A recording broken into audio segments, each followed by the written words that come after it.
우리를 지켜주십니다. 주님이 항상 우리와 동행하시니 우리가 세상에서 겁낼 것이 없습니다. 오늘 말씀도 우리가 세상에 두려워할 것이 없다, 이런 어떤 부제목이 있다고 생각하시고 하나님의 말씀을 함께 나누기를 원합니다. 오늘 말씀은 사실 조금 어렵습니다. 그래서 데살로니가 전서를 저번 주에 말씀을 드려서 이번에 9월 1일부터 이제 느헤미야 성경을 시작하는데, 그래도 느헤미야를 할까 또 데살로니가 후서를 할까 하다가 그래도 전서를 했으니까 또 후서 마감을 해야 되겠다 싶어서 데살로니가 후서 말씀을 택했습니다. 오늘 쉽지 않은 그러한 본문입니다만은 우리 성도님들이 좀 정신을 차리고 같은 하나님의 말씀을 함께 나누시기를 바랍니다. 제목은 어떤 세상의 고난이 와도 흔들리지 않는 교회 하는 것이죠. 교회는 우리가 교회입니다. 우리 교제를 함께 나눴습니다만은 교회는 지금 이제 보이는 동업교회, 성도들이 모인 이 교회뿐만 아니라 우리 자신이 교회다 하는 것이죠. 그래서 어떠한 고난에도 흔들리지 않는 우리 성도님들, 우리 자신이 되어야 되겠다, 그런 또 마음의 다짐을 하면서 오늘 말씀을 함께 나누기를 바랍니다. 감동을 주는 그러한 이야기들은 보통의 경우에 여러 가지 어려움, 역경들을 경험한 사람들이 그 어려운 것들을 견딘 그러한 얘기입니다. 그래서 부딪히고 또 끊기고 또 떨어지고 망가진 곳에서 다시 일어나서 그런 어려움들을 극복한 그러한 얘기가 우리 감동을 주지 않습니까? 그 얘기도 우리 자신의 얘기일 수 있고 다른 사람의 얘기일 수 있습니다.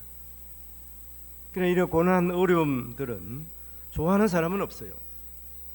그렇지만 누구나 이 고난과 어려움, 이 고통에서 예외일 수도 없다고 하는 것이죠. 하나님을 우리가 섬긴다고 해서 또 고난이 없거나 어려움이 없는 것이 아니다.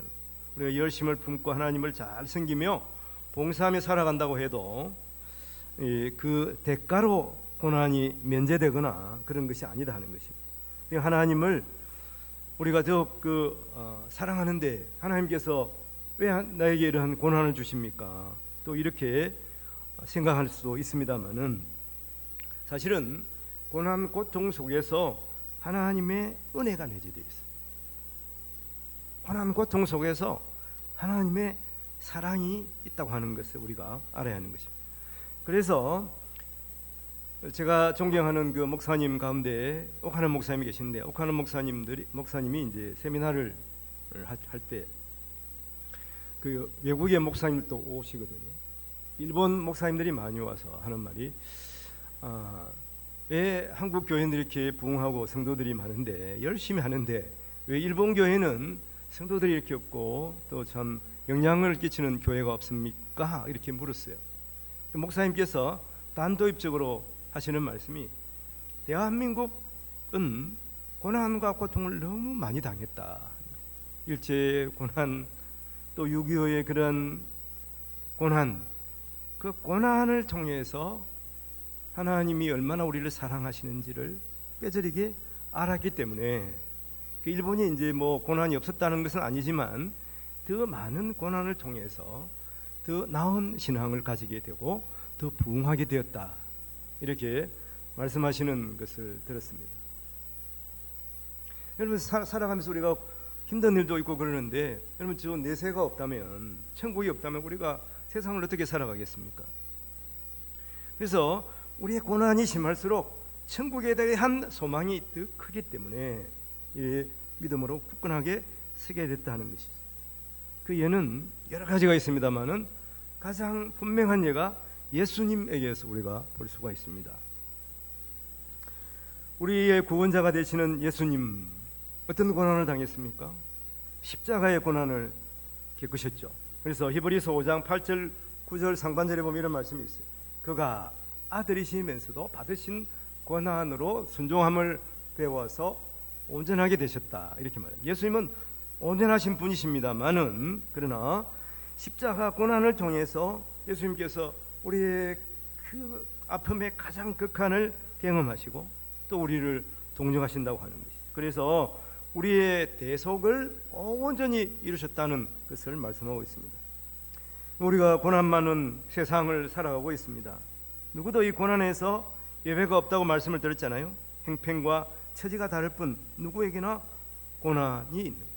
고난이 있을 때 다른 사람을 원망하고 또 남 탓을 하는 것이 아니라 고난의 때에 성도들이 반드시 해야 될 것이 있어요. 그것이 무엇입니까? 기도입니다. 기도하면 하나님께서 그 고난이 당장 없어지게 하는 것이 아니라 고난을 이기도록 하시는 거예요. 이 역경을 이기도록 하나님께서 우리에게 힘을 주신다고 하는 것이죠. 그래서 야고보는 이렇게 야고보서 5장 13절에 너희 중에 고난당하는 자가 있느냐? 그는 기도할 것이요 즐거운 자가 있느냐? 찬송할지니라. 이렇게 말씀합니다. 아무리 우리가 강조해도 지나치지 않는 것은 바로 기도입니다. 기도해야 되는 거예요. 기도할 때 남을 원망하겠습니까? 기도할 때 하나님 이 고난에서 견디게 하여 주시옵소서, 하나님이 힘을 주시옵소서, 그렇게 기도하면 하나님께서 우리에게 힘을 주세요. 고난을 견딜 수 있는, 고난 중에서도 찬송할 수 있게 하세요. 이것이 성도들이 누리는 복이에요.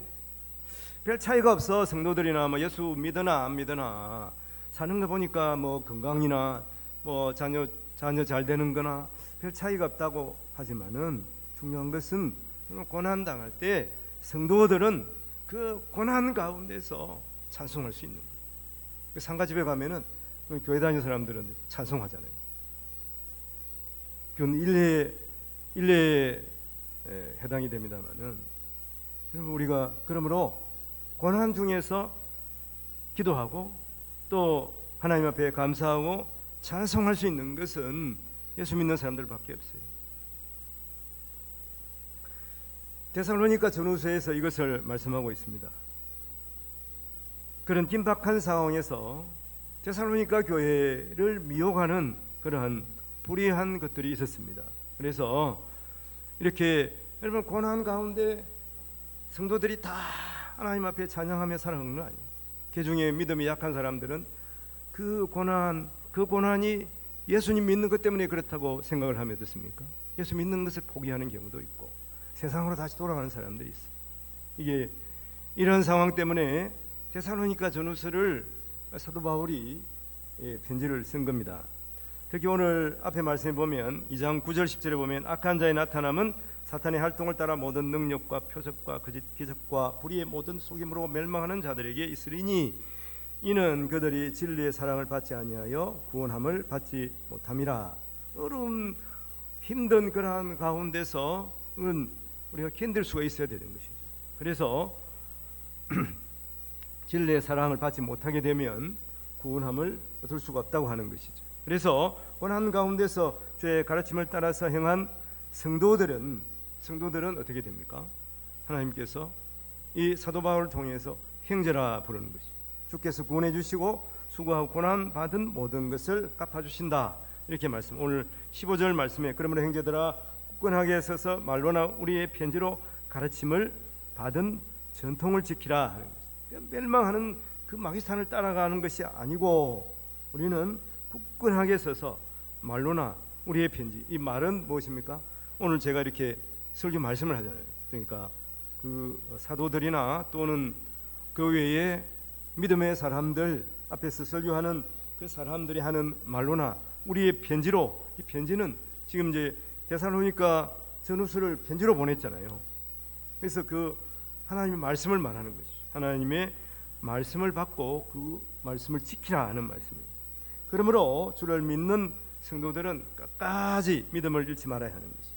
또한 이 말씀은 성도들이 주님 오실 때에 혹시 나는 믿음이 약해가지고 구원받지 못하면 어떡하지? 여러분 그런 두려움이 있을 거 아니에요. 그 당시 상황을 보면 그렇지 않습니까?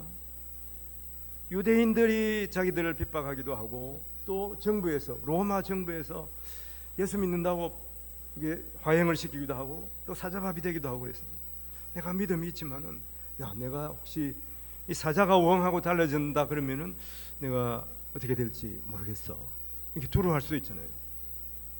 그래서 확신을 가지고 믿음으로 살아가라 하는 것을 특히 사도 바울이 데살로니가 교회 성도들에게 이렇게 분명하게 편지를 쓴 내용이에요. 그래서 성도들은 어떻습니까?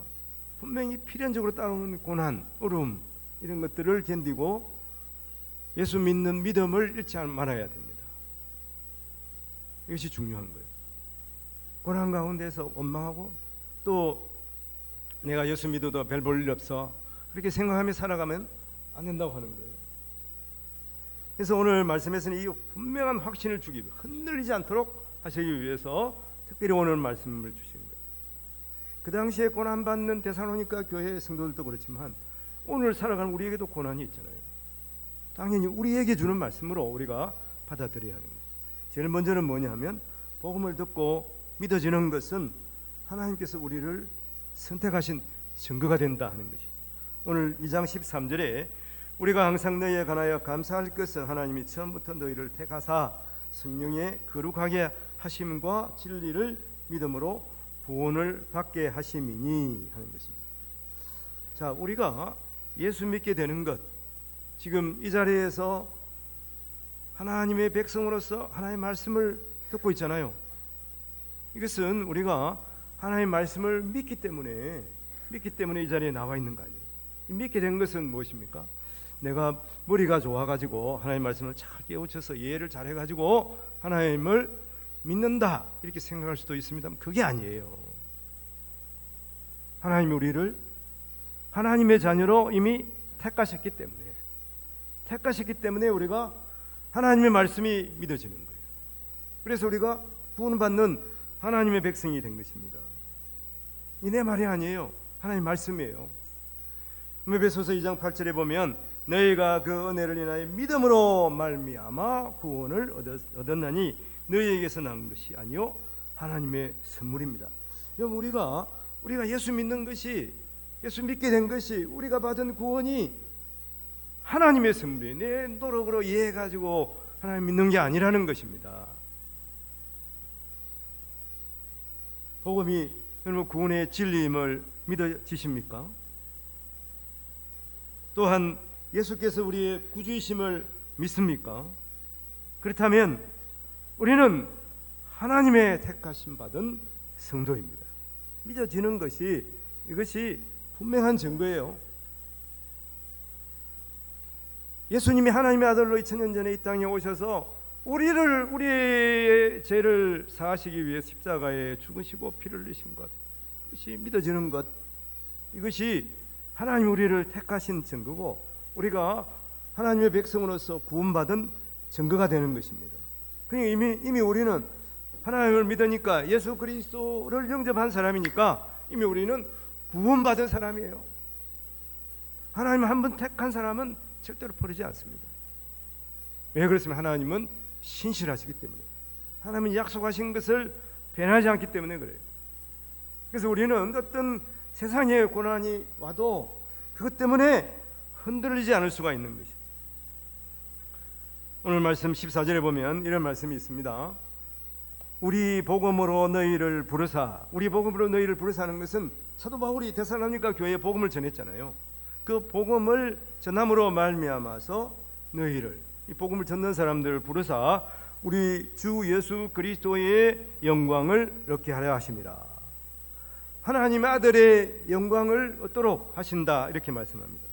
그러니까 이 복음을 듣는 것, 사실 오늘 혹시 세상에서 복음 예수 믿어라 하는 소리를 많이 들었을 거예요. 그런데 이 복음이 뭔가 오늘 처음 들으시는 분이 혹시 있을 수도 모릅니다. 이것은 복음은 예수 믿으라 하는 것은 무엇이냐 하면은 하나님의 초청장이에요. 하나님이 우리를 부르시는 거예요. 예수 믿으라고 어떤 사람을 통해서 이 시간 우리에게 복음을 전해주신 거예요. 그래서 천국 백성이 되는 거예요. 천국 잔치에 참여할 수 있는 초대장이 됩니다. 어떤 사람이 이제 결혼하게 되면 우리 아들 결혼하면 초대장 주잖아요.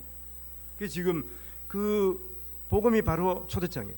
예수 믿으면 구원 얻습니다. 이것이 이제 천국 잔치에 참여할 수 있는 초대장이에요. 초대장을 받고 어떻게 됩니까? 가야 되죠. 그래서 예수님의 자녀가 되는 거예요. 주님의 영광에 동참하도록 하시는 것입니다. 근데 오늘 말씀해 보니까 그리스도의 영광을 얻게 하려 하십니다. 그리스도의 영광이 무엇이냐 하면, 그리스도께서는 지금 하나님의 아들이시잖아요. 하나님 우편에 계신 거예요. 그래서 누가복음 22장 69절에 보면 이제부터 인자가 하나님의 권능의 우편에 앉아 있으리라. 예수님은 만왕의 왕이세요. 하나님의 아들이세요. 하나님의 아들이 만왕의 왕으로서 하나님 우편에 지금 다 앉아 계시는 거예요. 그리고 마지막에 온 세상을 심판하실 때 심판지로 다시 오시는 거예요. 이 영광을 누구와 나눈다는 거예요? 우리와 나눈다는 거예요. 믿는 사람들과. 이게 믿어지십니까? 우리에게 과연 이러한 놀라운 영광이 있을까? 그럼 대통령이 너 옆에 앉으라 그러면 얼마나 영광입니까? 근데 대통령보다 천배 만배 하여튼 높으신 바로 예수님이 나와 함께 옆에 앉으라. 하나님 옆에 예수님이 앉아 계시고 예수님 옆에 우리를 앉게 하신다는 거예요. 우리 한 사람 한 사람을 그 자리에 인도하여 주신다는 것입니다. 이게 내 말이 아닙니다. 하나님 말씀이에요. 요한복음 17장 22절에 보면 내게 주신 영광을 내가 그들에게 주었사오니 이는 우리가 하나가 된 것 같이 그들도 하나가 되게 함이니라. 내게 주신 영광, 예수님이 하신 말씀이거든.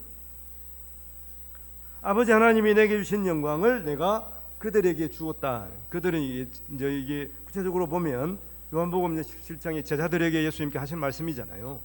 그 제자들에게 주었다 하는 말씀이지만 우리에게도 주었다는 말씀이에요. 예수님의 영광을 우리가 나누게 된다고 하는 것이죠. 로마서 8장 17절에 보면 자녀이면 또한 상속자, 또 하나님의 상속자의 그리스도와 함께한 상속자니 우리가 그와 함께 영광을 받기 위하여 고난도 함께 받아야 할 것입니다. 우리는 예수 믿음으로 말미암아 상속자가 된 거예요. 하나님의 상속자, 하나님의 아들이 자녀가 그 아버지의 그 기업을 상속하잖아요. 그 우리도 맏아들 예수 그리스도의 그 다음 아들들이 되어서 하나님의 기업을 상속하는 그러한 자격을 우리에게 주신 거예요. 상속자, 어떤 상속자냐? 하나님의 상속자요, 그리스도와 함께한 상속자니 우리가 그와 함께 영광을 받기 위해서 하나님의 자녀들, 하나님의 아들 예수님이지만 또 우리는 하나님의 아들이잖아요. 이게 믿어져야 되는 거예요. 그래서 하나님의 아들 예수 그리스도의 우편에 우리도 함께 앉는 거예요. 이 영광을 우리에게 주셨는데 그와 함께 고난도 함께 받아야 할 것이니라 이렇게 말씀하고 있습니다. 하늘의 영광스러운 몸으로서 우리를 그렇게 불러주신 거예요. 모든 제약된 그 슬픔, 사망, 수고가 이게 끝나게 되는 것을 말씀하고 있습니다. 그래서 주의 보좌와 함께 앉아서 왕의 근세로 온 세상을 다스리는 영광을 주시는. 그래서 요한계시록 3장 22절 이기는 그에게는 내가 내 보좌에 함께 앉게 하여 주기를 내가 이기고 아버지 보좌에 함께 앉은 것과 같이 하리라. 내가 내 보좌에 함께 앉게 하여 주기를 내가 이기고 아버지 보좌에 함께 앉은 것과 같이 하리라. 그렇게 말씀합니다. 얼마나 큰 영광입니까? 하나님의 보좌의 옆에 함께 앉는다는 것. 하나님이 누리는, 예수 그리스도가 누리는 영광을 우리가 함께 누리는 거예요. 이건 상상할 수 없는, 우리가 믿으면서도 믿겨지지 않는, 믿을 수가 없는 이 놀라운 영광을 우리를 위해서 하나님께서 예비해 놓으신 거예요. 그래서 로마서 8장 18절에 이렇게 말씀합니다. 내가 생각해 보니까 현재 고난은 장차 우리에게 나타날 영광과는 좋게 비교할 수가 없다. 내가 아무리 이 땅에서 고난 가운데 살지라도 우리가 장래에 받을 영광과 비교하니까 비교할 수가 없다는 거예요. 여러분, 올림픽 지금 얼마 전에 끝났습니다만 올림픽 메달을 따기 위해서 얼마나 선수들이 노력을 합니까? 그래가지고 이제 여러분 수고하고 애쓰고 해가지고 금메달을 땄어. 금메달을 땄는데 물론 그 앞에 어려움이 있었지만 그 어려움들이 다 사라지고 없는 거예요. 기쁨이 너무 충만하기 때문에. 그 성취의 기쁨을 생각하면서 마치 심장이 터질 것 같은 그러한 희열을 느끼게 되는 것입니다. 우리가 받을 영광을 생각하면서 우리가 지금 혹시 고난 중에 있더라도 능히 이 다시 받을, 함께 받을, 장차 받을 영광을 생각하면서 어떤 고난도 이길 수가 있는 것이죠. 이 영광을 생각하지 않으면 고난에 무너지기가 쉽는 거예요. 그래서 우리는 이미 하나님의 백성으로서 주님과 함께 영광을 나눌 것을 분명히 믿기 때문에 세상에 어떤 고난이 와도 흔들리지 않는 거예요. 흔들릴 수가 없는 존재가 된 거예요. 잠깐 아유 힘들어 그럴 수는 있어요. 사람이니까, 육신으로 살아가니까. 그러니까 생각해보니까 우리는 이미 하나님의 백성이에요. 하나님이 구원을 주셨어요. 주님의 영광에 참여하게 하셨어요. 그러니까 그 고난, 어떤 고난도 우리가 견딜 수가 있다고 하는 거예요. 그러니까 흔들릴 수가 없는 것입니다. 그럼 우리 어떻게 됩니까? 복음을 굳게 믿고 지킴으로 이 세상의 어떤 유혹에도 넘어가지 않을까. 마귀는 끊임없이 우리를 유혹하죠. 너 넘어져야 돼. 너 지금 또 넘어져야. 너 꼬꾸라져야 돼. 마귀사는 계속 우리를 유혹하는 거예요. 그래서 시험하고 함정을 파고 그러는 거예요. 그러나 어떤 세상의 유혹과 미혹도 우리가 뿌리칠 수가 있습니다. 오늘 15절 말씀이 그렇습니다. 그러므로 형제들아 굳건하게 서서 말로나 우리의 편지로 가르침을 받은 전통을 지키라. 하나님의 말씀을 지키라는 거예요. 오늘 지금 부족한 저를 통해서 성도들에게 전해지는 그 말씀대로 살아가라는 것이죠. 여러분, 하나님께서 성령의 감동 우리에게 이 말씀을 주셨어요. 그 말씀을 지키고 그 말씀대로 행하면서 살아가라고 하는 거예요. 당시에는 거짓 교사들이 교묘하게 바울과 또 전하는 말씀이 이게 잘못된 것으로 이렇게 오해하도록 이렇게 했습니다. 그래서 이 사도 바울이 특별히 이제 데살로니가 후서에 보면은 내가 친필로 써놓으라, 가짜 편지가 아니라는 거예요. 흔들지 말라고 하는 것입니다. 그래서 사도 바울은 이 편지를 쓸 때마다 그런 걸 강조합니다. 이게 내가 쓰는 편지지만 하나님의 말씀으로 받으라. 하나님의 말씀. 제가 오늘 이 육성으로 하나님의 말씀을 전하지만 성도들은 하나님의 말씀으로 받아야 되는 거예요. 그 갈라디아서 1장 11절 12절에 보면 형제들아 내가 너희에게 알리하노니 내가 전한 복음은 사람의 뜻을 따라 된 것이 아니니라. 이는 내가 사람에게서 받은 것도 아니요 배운 것도 아니요 오직 예수 그리스도의 계시로 말미암은 것이니라. 이렇게 말씀합니다. 그리고 하나님은 우리에게 영적 분별력을 주셨어요. 말씀으로 판단해 보도록 한 거예요. 말씀으로 그것이 옳은가 그런가를 결정해 보라는 거예요. 디모데후서 3장 14절부터 그 말씀합니다. 그러나 너희는 배우고 확실한 일에 가라. 너는 내가 누구에게서 배운 것을 알며 어려서부터 성경을 알았나니 성경은 너로 하여금 그리스도 예수 안에 있는 믿음으로 말미암아 구원에 이르는 지혜가 있게 하느니라 하는 것입니다. 말씀을 통해서 우리가 지혜를 얻고 그러므로 이것이 세상에 이것이 옳은지 그른지 분별하게 하시는 거예요. 그래서 16절 17절에 보면 모든 성경은 하나님의 감동으로 된 것으로 교훈과 책망과 바르게 함과로 교육하기에 유익하니 이는 하나님의 사람으로서 온전하게 하며 모든 선한 일을 행할 능력을 구비하게 하는 것. 하나님의 말씀이 얼마나 귀합니까? 왕성했던 석유 교회가 무너지게 된 것은 이 사도들이 전한 복음을 왜곡했어요. 이건 이제 자유주의라고 그러는데, 자유주의를 한마디로 말하면은 내가 이성으로 생각하는 것만 믿는 거예요. 예수님께서 기적을 행하셨어요. 근데 그 기적도 예강 안 돼. 그러니까 기적도 안 믿는 거예요. 예수님이 동정녀 탄생하셨어요. 어떻게 동정이 탄생하지? 남자 여자 이렇게 해가지고 결혼해가지고 그래야 정자가 난자에 들어가야지, 그래야지 이게 애가 되는 거지. 예수님의 예수님의 그 마리아를 통한 동정녀 탄생을 믿지 않는 거예요. 그러니까 예수님이 성령으로 잉태된 것을 믿지 않는 거예요. 성경은 분명히 예수님이 성령으로 말미암아서 잉태된 것을 말씀하고 있지만 내가 그걸 이해할 수가 없어요. 그러니까 믿지 않는 거예요. 내가 이해되는 것만 믿는 거예요. 이게 자유주의입니다. 그 오늘날 몰락하고 있지 않습니까? 그래서 성경에서 특별히 이 동생애가 얼마나 무서운 죄악인가를 말씀하고 있지만은 그들은 그것을 우습게 생각한 거예요. 그래서 서구가 지금 하나님의 말씀이 희미해졌어요. 왜 그렇게 됐습니까? 하나님의 말씀으로 믿지 않기 때문에 그런 것입니다.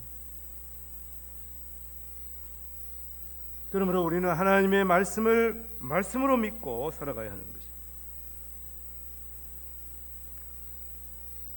사도 바울은 이렇게 말합니다.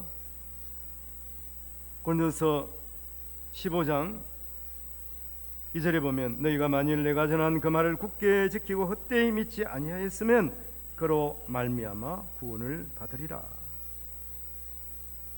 굳게 지키고 그 말씀을 헛되이 믿지 아니하였으면 구원을 받는 거예요. 베드로는 성령이 충만하여 유대인들에게 복음을 전합니다.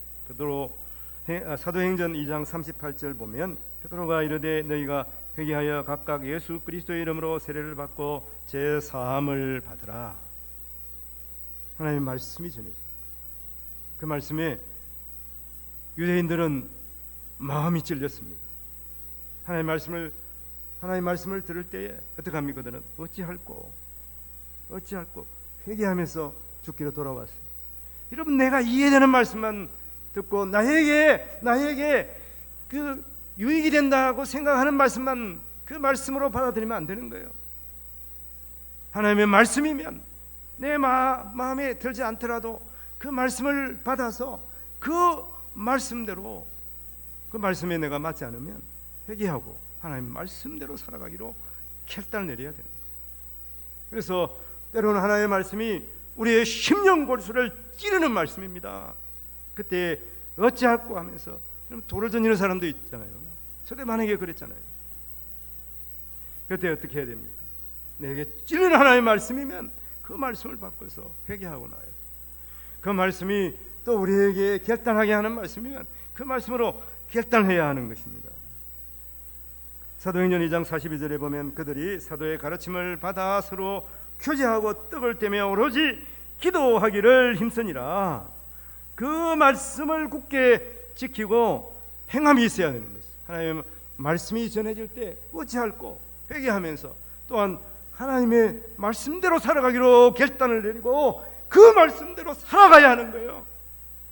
그래야 우리가 변화되어 하나님께서 우리를 통해서 하시고자 하는 그 뜻을 세상에 이루게 되는 것입니다. 우리 하나님의 말씀으로 영원한 위로와 소망을 얻는 것입니다. 참 위로와 소망은 오직 하나님의 말씀인 것을 오늘 본문에서 말씀하고 있어요.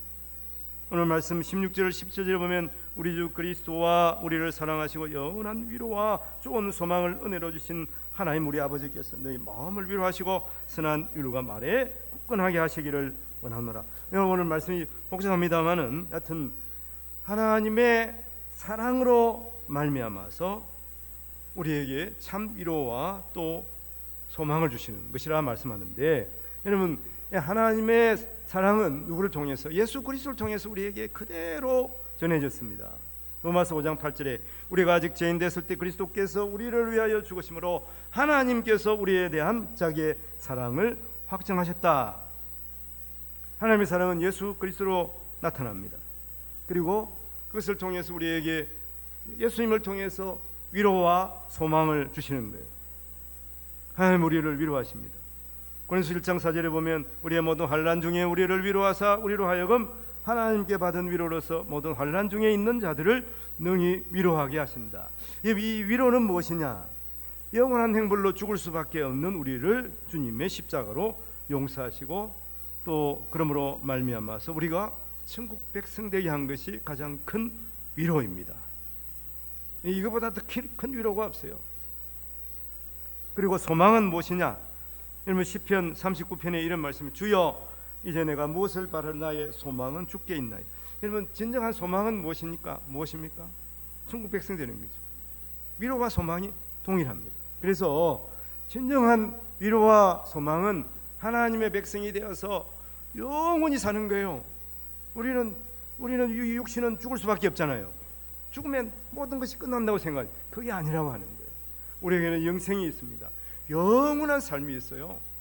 이것이 진정한 소망이 되는 거예요. 진정한 소망. 그럼 이게 잘 이해가 안 되실 것 같아서 제가 한 가지 예를 들겠습니다. 이제 우리가 힘들고 어려운 일을 회사에서 하게 되잖아요. 그러면은 그때 소망이 무엇입니까? 조금 이제 좋은 곳으로 전출을 가는 거예요. 특히 이제 우리 아들 보니까 하여튼 2년마다 한 번씩 또 옮겨야 돼. 부대를 옮겨야 돼. 조금 적응할 만하고 애들이 이제 인정을 할 윗사람이나 아랫사람들이 인정할 만하면 또 이사를 가야 되는 거예요. 공무원들이 그렇더라고요. 제가 아는 이제 검사가 얼마나 대단합니까? 이 검사분도 이제 그 4년마다 이사를 가야 돼. 무조건 가게 돼. 무조건. 뭐 여러 가지 이유가 있겠죠. 하여튼 그런데 하여튼 힘들고 그러면 다른 좋은 것으로 좀 발령받으면 좋겠다 그런 거예요. 이제 좋은 것으로 만일 발령이 내가 다 가고 싶은 곳으로 발령이 났다. 그러면 얼마나 좋습니까? 이게 이제 소망이고 위로가 되잖아요. 근데 우리에게 마지막 최고의 발령지가 어디입니까? 천국이에요. 천국. 하나님께서 오셔서 야, 너를 위해서 내가 천국을 준비했다. 세상에서 힘들고 그렇지만 너를 위해서 천국을 준비했어. 지금 고난 중에 있고 지금 엄청 아파 힘들어. 근데 내가 너를 위해서 천국을 준비했다.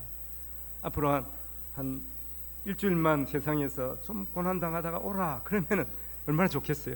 좋을까요? 아니면은 이 고통 없애고 이 땅에서 한 10년 더 살기 그렇게 생각할 수도 있지 않겠습니까? 많은 여튼간에 이런 최고의 발령지 그리고 마지막 발령지가 바로 천국이에요.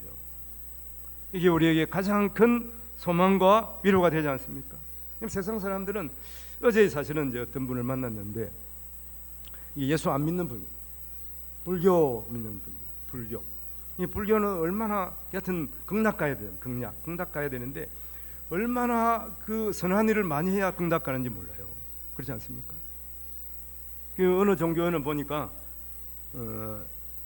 자기가 세상에 있을 때 선한 일을 하고 또 못된 일을 한 게 이렇게 저울 주에 이렇게 양쪽에 딱 놓여 있어요. 그래서 한쪽으로 기울잖아요. 한쪽으로 기우는데 못된 일을 많이 했어. 선한 일보다. 그러면 지옥 가는 거예요. 착한 일을 많이 했어. 그러면 천국 간대요. 우리가 상식적으로 이성으로는 이해가 되지만은 이걸 우리가 어떻게 판단합니까? 그러나 기독교는 분명한 것이 있습니다. 예수 믿으면 천국 가요. 예수 믿으면 천국 가요. 그건 좀 불합리하다. 예수 믿지 않는 사람들, 처음 예수 믿는 사람들은 그렇게 생각할 수도 있지 않겠습니까? 그러나 확신이 있어요. 예수 믿으면 천국 가는 거예요. 얼마나 분명합니까? 우리 모두는 천국 백성이 된 줄로 믿습니다. 그러므로 위로와 소망을 가지고 이 세상에서 힘든 일이 있어도 감사하며 살아가고 기뻐하면서 살아가는 우리 모든 성도들이 되시기를 주님의 이름으로 축원을 드립니다. 오늘 말씀 무엇입니까? 오늘 정리하면은 하나님이 우리를 이미 택하셨어요. 우리는 두려워할 이유가 없습니다. 두 번째는 무엇입니까? 굳게 서서 어떤 고난이 와도 흔들리지 말아야 하는 것이고, 세 번째는 오직 예수 안에서 참된 위로와 소망을 가지고 소망 중에 살아가시는, 희망 중에 살아가시는 우리 성도들이 되시기를 주님의 이름으로 축원을 드립니다. 기도하겠습니다. 하나님 아버지 감사합니다. 우리가 예수 그리스도 믿음 위에 서게 하심을 감사하고 믿음을 우리에게 선물로 주심을 감사합니다. 그러므로 아버지 하나님, 하나님께서 이미 우리를 택하여 천국 백성 삼으셨으니 이 세상의 일 때문에 흔들리지 않게 하여 주시옵소서. 굳건하게 서서 믿음의 길을 달려가게 도와주시며, 오직 이 세상의 것이 소망과 이 세상의 것이 참 위로가 아니라 우리가 하나님의 백성이 되어서 주님과 함께 영원토록 찬양하며 살아가는 것이, 이것이 우리에게 참 위로와 소망이 되게 하여 주시옵소서. 우리 주의 예수님을 모르고 또 이 세상의 것에 휘둘려 살아가는 사람들이 있습니까? 아버지, 그들에게 복음을 전해서 그러므로 말미암아서 예수 믿고 함께 천국 가는 은혜를 누리게 도와주시기를 원하옵고, 우리를 죄에서 구원하신 예수님 이름으로 감사하며 기도합니다. 아멘. 우리 함께 일어서서